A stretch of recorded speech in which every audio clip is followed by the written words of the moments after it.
God. I just came from breathwork. It's amazing. This breathwork technique that I'm doing, it's goddamn incredible. And today I'm going to tell you guys about which techniques I'm doing. I have 2 breathworks that I do. Both of them on YouTube. Both, oh my God, so many titillations. Really, the only way I can describe it is orgasmic. It's more of an experiential thing. So I'll tell you some ways of experientially, like, imagine just joyful, blissful titillations, and there's billions of them, just ding ding ding ding ding ding ding ding ding ding ding ding, all over the body sensations. Healing is also happening. It feels like that. I don't know, but muscles that you're holding tight and you're like, it hurts, and I'm holding it tight, it is titillated away. It kind of reminds me of, like, sometimes my sister's like scratching her dog in the right spot and kind of massaging it, and the dog's like, it's like that.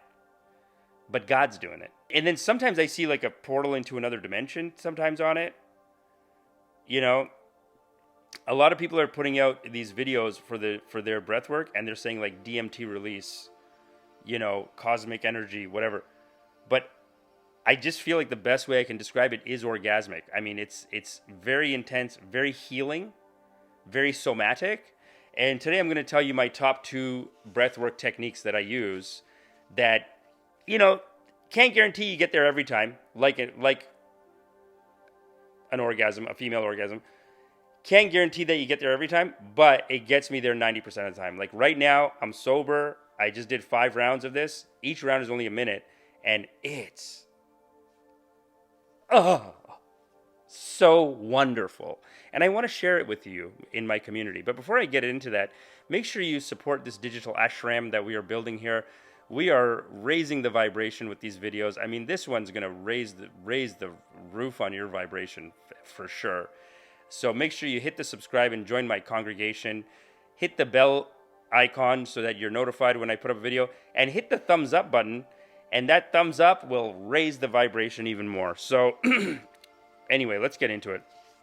So again, the feeling of it, it's hard to describe. It's so experiential, it's hard to describe. But I remember years ago, I knew this auntie, and she was totally like asexual 99% of the time. Totally asexual. No, you know, no. And why would there be any sexy talk? She's married, she's with kids, she's beyond that. Maybe menopause done. I don't know. Like, she's up there. She doesn't care about this, right? She doesn't care about sex. But then every now and then, she would talk about her Guruji. And she would be like, my Guruji is the most powerful Guruji. Oh, my Guruji is a very powerful Guruji. And I was like, and her husband would be there too. I was like, these guys are having sex. Is she having sex with her Guruji? And her husband would be there, and he'd be like, Guruji is very powerful. He had Guruji that is so powerful. I love the Guruji. And he loved the Guruji too. And I was like, is she banging the Guruji? That's my first thought, obviously. And now I realized it. I actually had a revelation in one of these breathworks that no. Her Guruji is doing pranayams with her. And pranayam is breathwork. It's actually an ancient Hindu technique that is being revived today by what I like to call the great white gurus, you know. And I've noticed this for years, that the best Hinduism is taught by these white guys in California. And with breathwork, it's no different. I mean, both of the people I'm going to recommend to you, you know, that's where it's coming from, and that's fine. I don't mind it, because these techniques, they're not of mine, not of yours. They are of the Most High Universal Source.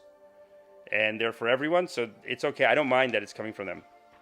But again, just to give you a sense of like what it does for you. I remember I was dating this girl, and I went to her house one morning, and she was being a real cranky baby on Sunday morning. I didn't hang out with her on the Saturday night, and then on Sunday morning, she was being a very cranky baby. And she was slamming the glasses and slamming the cupboards, and when you want, you know, you can, and she wasn't saying one-word answers. Very cranky baby. And then we had sex. And then after we had sex, she jumped out of bed. She's like, okay, we're going to do this, we're going to do this, we're going to go to the park, we're going to go for a walk, we're going to get brunch, we're going to do this, and this is after she did her work. Like, she jumped out of bed, did, like, work that she was putting off for 3 days, and then she's like, then we're going to go to this, and let's go to this, and we're going to go to this, and then what do you want to do today? Okay, we're going to do that. We'll make time for that, and then we're going to hang out, and then we're going to sit together at a coffee shop, and we're going to both take our laptops, we'll work, and we'll have a coffee, and we'll work. Didn't say a word. And then after, she was just so titillated, so filled with the joy of life that whatever work she needed to do, it just, karma yoga they call it, doing, non-doing, it just got done. Before I even got up, she went, she did like 20 minutes, she did all these things she was procrastinating, she did it 20 minutes, and then the rest of the day was boom, boom, boom, boom, we're going to do this.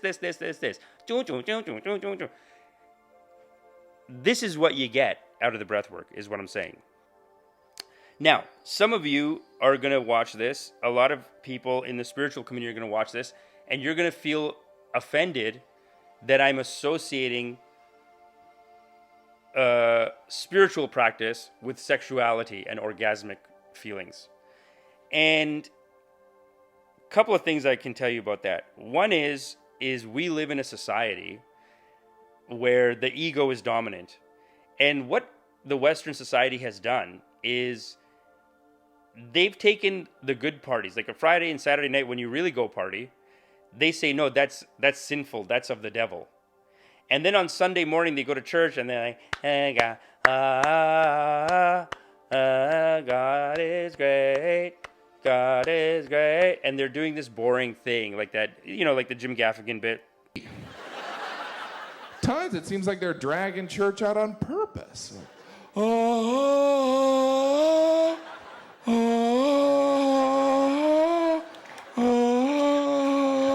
in already! Let's wrap it up. I got some sinning to do. And basically what we've done here in the West is we're not inviting God to the good parties. We're basically saying the good parties, no, that's the sinner party. That's the devil's party. And then the good party, and then the boring party that we do on Sunday, that's God's party. That one we'll invite God to. And people do it out of respect and reverence. I understand that. But if you feel such a strong feeling about this, I would recommend reading a book called The Return of Eros. It's a great book that I'm reading called The Return of Eros. And it talks about sacred sexuality and how sexuality and orgasmicisms or orgasmic feelings are like a pathway to God. The ecstasy is God, in fact, some would say. And there's actually a word in Hinduism called Sachitanand. And it's actually 3 words, Sat, Chit, Anand. And Sat means truth, or like the highest truth, is Chit, your consciousness, is Anand, joyfulness, bliss. And that joyfulness, bliss is this kind of like God energy, and that's kind of what we're cultivating here. Another thing that I'd like to tell you about is in France, or the French, they call orgasms la petite mort, little death. And the reason they call it a little death is because what happens when you die? When you die, like, it's told about Jesus, when he dies, only his ego really dies, his body, his physical self dies, and then he is resurrected one step closer to God. The main death that you face at the end of life, that's the one where your body's dying, but then you're joining back up or whatever. But then the petite mort, the little deaths, they are little movements, a little ego death and a little step closer to God, and a little ego death and a little step closer to God. That's basically how a lot of spiritual teachers talk about it. So that's also something to think about. If you're really stuck on that idea, then I don't think I can help you, if I'm being totally honest. But if you're, halfway there, then hopefully that is enough to convince you that this is a very spiritual a spiritual practice. Despite being so ecstatic and joyful and orgasmic, it is actually spiritual practice. So that's that. A couple of safety things I should tell you. One thing is that you do feel a lack of control. And if you're not leaning up against something, two things can happen. You might just fall over and bonk your head, which we don't want that, right? So make sure you're leaning against something. But also what I find is that if I'm not in a safe place, the mind-body system, it actually doesn't let me go far enough. It actually holds it back, so I don't get the full titillations. I get like a smaller version of it. But if you're in a place where you can truly relax, that being said, if you lie down on a bed, and this is just my personal experience, if you lie down on a bed, then you kind of don't get anything. I find, I don't know, you get a little bit of it, you get like 10-20% of it.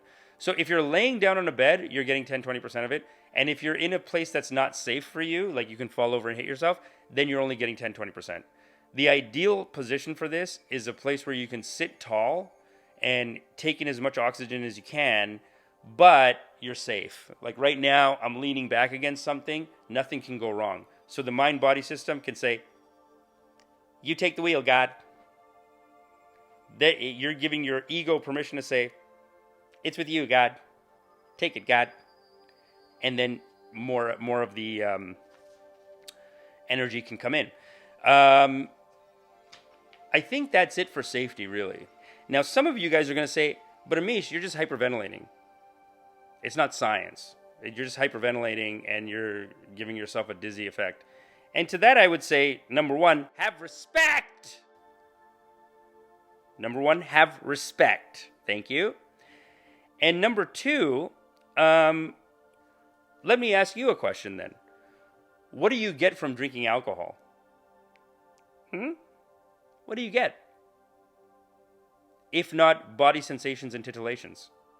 What is the point of alcohol? Other than a looseness in the mind and a looseness in the body, right? Now, me personally, I quit drinking 6 months ago. God is great. I quit. I don't need it. I don't need alcohol because the only alcohol I need is the breathwork alcohol. I'm good. I don't need it. Every now and then I'll be out with someone. I'll be out with a friend, and they'll get a drink, and I'll taste it just to test myself, just to see do I still got it, and I'll smell it, and I'll be like, disgust. Still, it's gross. And then I'll take a sip, and I'll be like, not for me. I don't need it. I'm finished with it. So part of why I can be finished with it is because I'm doing these breathworks on a regular basis. And I'm giving myself this titillation by another means, so now I don't need the alcohol. But really, you could ask this question about everything you do in life. Why do you do anything? Why do you eat sugar? Some people would say that on an unconscious level, on a somatic level, the sugar is satisfying a body craving and is giving some kind of titillation inside of you. And again, these joyful feelings can be had through the breath work, and you're not, giving yourself diabetes, becoming an alcoholic. Really, you look at, I remember I saw this clip last week, and the guy was saying, the government of Canada put out a recommendation saying that you should only drink 2 drinks a week. If you drink any more than 2 drinks a week, you're increasing your chances of cancer. And this guy was like, what's the point? 2 drinks a week? Oh, that's just not feasible, not in this country. Well, come on, man. 2 drinks a week, what's that going to do for you? I mean, that doesn't even get you through a day. A reasonable amount, if you're at home, you should be able to have like 4 beer. That's just 2 more. I mean, I'll have 6. He's not wrong. He's got a point there. If it's only 2 drinks a week that you can drink, then what's the point of drinking? And I'm not here to proselytize on the no drinking, but I will say, try it out. See if it does it for you. Not everyone's in their own place. I was drinking a lot before, and I'll do another video about that. But like I said, I quit, and I think a big part is the joyfulness that I receive from this. It makes me say, I don't need that joyfulness. That joyfulness is nothing. It is nothing. And soon I think I'll be done with all the drugs. One thing that I should tell you, I got to come clean on this, is that the first time I had these very titillating, very orgasmic feelings, I did smoke weed at that time. Today I did not. Today I'm sober. And I still got that feeling, right? So what I find with the drugs, though, with weed, and I've done DMT as well, is the weed and the DMT, they almost give you a pathway of where you want to go. And then when you do the breath work, the mind-body system knows that's where we're going. And I've done this breath work with some of my friends, and they don't really get that orgasmic feeling. They don't get that, like, I haven't done it much, but I've done it. I've tried it with some friends and some girls that I'm dating and stuff like that. And they don't get it right away. You know what I mean? Like, maybe if I do it like 3 times with them, on the 3rd time, they'll be like, oh my God, what happened? Like, on the 3rd time, they'll feel it. But on the first 2 times, they'll just be like, yeah, it was good. Yeah, it was nice. That's great. You're doing a breath work. You did a breath work. That's nice. That's kind of the attitude. That not the attitude, but like that's kind of the response I get. Only after 3 times, 4 times does someone go, oh my God, what happened? Oh, my Babaji is so powerful. You know what I mean? It doesn't hit right away. So that's something that I would recommend. So the 2 breathworks, I'll just tell you what they are now. One is breathwork with Sandy. This one that says cosmic energy, very powerful technique. Beautiful. And then the other one I'd say is even shorter than that. So this one's 12 minutes total. Each round only about a minute and a half. This one that I do is by Biet Simkin. Biet Simkin, I found it when she did it with Russell Brand. And this breath work is literally just 4 breaths. And in 4 breaths, again, it might take practice, but in just 4 breaths, and she has kind of like a different thing, like she has a physical movement with it too. Like you put your hands up and down on each breath, and then whatever it is, I'll let you do it. But when you do this one, it's literally 4 breaths, and on the 4th breath, you'll feel the titillations. So I'm very excited for a lot of you. You know, you're not into it right now. I hope that what I said today is going to inspire you to try it out. Give it a shot. You know, everything else you're doing, like I said before, everything else you're doing in life, you're doing it because it gives you a feeling. The breath work can give you that feeling. And you can cut out the middleman and go straight to God. Thanks for watching, and make sure you support my digital ashram. We are building a beautiful YouTube ashram. We have 40,000 congregants currently, and it is growing every day. Hit the like, hit the subscribe, the notification bell. Do all your karmas. Do all your karmas. And it will raise your vibration. I'll see you in the next video. And remember, Bhagwan loves you. Bhagwan loves you.